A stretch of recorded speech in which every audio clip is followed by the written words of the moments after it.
Hello, everybody.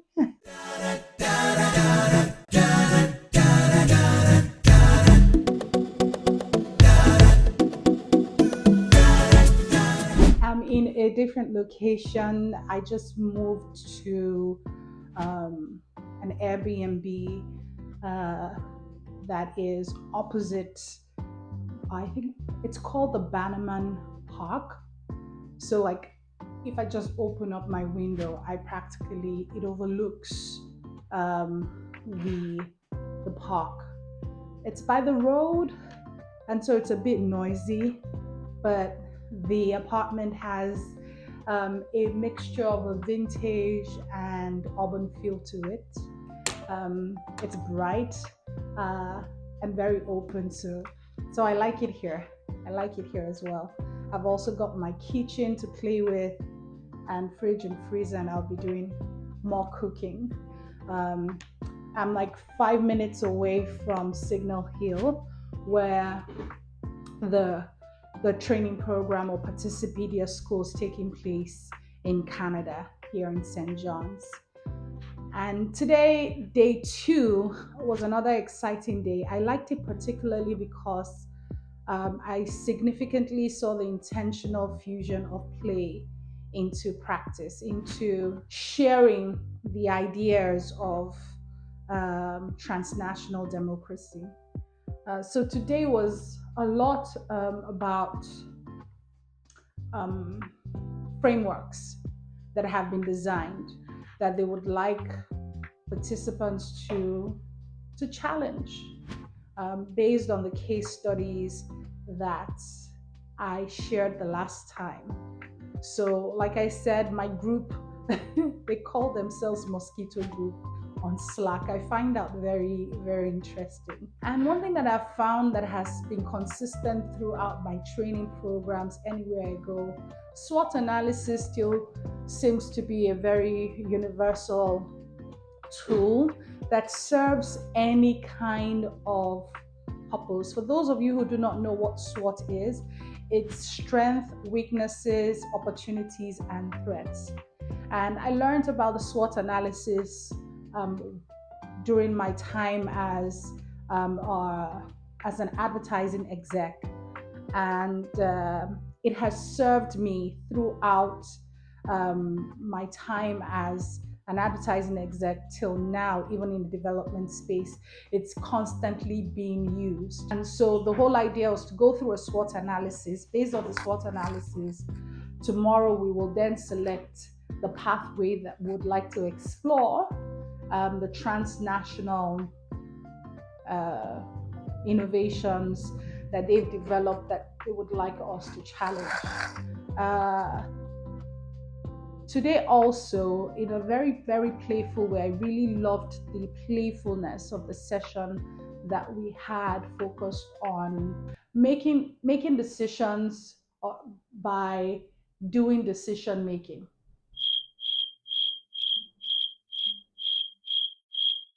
Yeah, something like that. We were paired. Um, Everyone got a partner, and the first thing we were asked to do with our partners was find out about no, to look each other in the eye. This is an activity I do with my young people, but I would take it steps further. So I didn't find it strange. The young lady that I was paired with could barely look into my eyes, and I was just there looking into hers and trying to read her, discern her. And then after which we had sets of questions we could ask each other. The whole assignment was around you designing the ideal vacation for your partner. And so we asked those questions. After we asked the questions, we did a storyboard. um, a lot of us that can't draw, we did storyboard anyways with stick drawings and whatever, based on the information we had mined, and then presented our idea of what, or our proposal of what the ideal vacation would be based on the information that we had gotten. And in the process of doing that activity, the facilitator intentionally took out reviews and went straight to us dictating to, the person involved, their the proposal. But some of us did some things that were not necessarily told to us to do. So, for example, myself and my partner, after I more or less dictated what her vacation was going to be, I actually was waiting for feedback. And so we gave feedback to each other, right? What we will do with the feedback is another thing. So, in the course of the session, a lot of focus on review methodology. He then gave a case study, shared a case study of a work that he did. That's our facilitator, John, who calls himself Rita because of the activity we had here yesterday. And it's fun being engaging with him, but he's a very, very playful facilitator. And he shared with us the activities that they did in Senegal was a project that required like a citizen assembly, those citizens establishing a law, being the ones to propose a law that would be passed on the ease of doing business or starting up businesses in Senegal. And it was quite an interesting process of mining for the information, and especially the iteration of things going back and forth after the citizens had presented. The motive of the government leaders or the leaders in government definitely in question. Of course, a lot of people do it because of their campaign and all of that, but for the purpose of learning, it was really about the process of deliberation and getting grassroots involved in such things like setting up a law. And so I found that very interesting as well. Then in the very morning session where we had a hybrid with South Africa, we got the opportunity to meet with peers in South Africa. And the whole idea, the whole task for that was finding out about what we thought about power, our idea of power. And the provocation was share with your peers a time in your life where somebody influenced you to do something you really didn't want to do, or you influenced somebody to do something they didn't really want to do. And what were the instruments, the tools, and the process by which you did that. And then when we came back to the general room, the theory about sources of power and three sources of power based on study. This has been studied. Your personality could be your charisma, your ability to speak, your gift of gab. All of those things can influence people's decision on doing what you have said or asked them to do. The second is property. What do you have? Intellect? Is it money? Or is it social? The people that you know. Last but not the least is institutions or large institutions, state, corporation, who you represent, a country. All of those things influence power, what we mean by power. Power in itself is not bad, but it's the misuse of power, which has been a subject that has been discussed in politics over time, or in political sciences over time. And so I found it very, very interesting. And there were quite a number of panel discussions, and there was one provocation that really got me mad. And it came from Fiona, a professor in University of Western Cape. I understood her position in terms of not looking to every iteration of what democracy is by the continent of Africa as bad. I get that.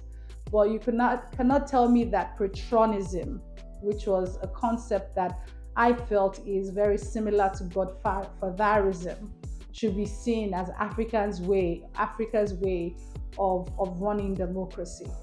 I personally feel that it is what drives corruption within the sphere of democracy in Africa. And her point, anyways, let me so that I clarify her point. Her point was that because they're people of means, and they do philanthropic work over time where they meet the needs of people in the grassroots. And so at the point where they want to then run for power, because of the work that they have been doing in terms of meeting the needs of the people, it's okay to then vie for such positions and demand that people vote for them. I do have a problem with that, because a similar design happened with the last elections, for those of you who are in Nigeria, where because the now president at the time had done so much for people and also had put lots of people in positions of power, used the word Emilokan, which connoted the fact that it was his turn, almost like it was his right to gain position of power and to demand for people to vote for him, because he had used his influence to position them in places they needed to be. And that I question. I do not think that it's something that should be factored or looked into as our way of practicing democracy. Today was full. We also had a panel discussion about projects. I was a devil's advocate, and I asked that would anything ever get done if we want to deliberate on every project? Because I had to put myself in the position of someone in government who has been voted in to execute things. And if you say, when it comes to democracy and citizen participation, you have to put time aside. And I personally disagree with that. But what I do agree with is that there needs to be a democratic consensus on how the process should be done. And to also agree that not everybody would necessarily always be on the same page for projects, mega projects, to move to the next phase that they need to be. My people, I have been stretching this brain, and I love the fact that I'm being exposed to conversations I'm often not in the room to have, and I see myself improvising and performing, being an academic in an academic of political sciences, which has never been my direct field, but I mean, we're all political human beings, and so I appreciate the need to be able to understand this concept and integrate myself, especially as a development practitioner who's constantly engaging young people to participate in politics. And so the practice, the process, the methods, the pedagogy for deliberations are very, very useful to me. So I found today's session really exciting, and I'm stimulated because I'm definitely in the creative space. All right, so I come your way tomorrow. It's me online with Rio. Cheerio.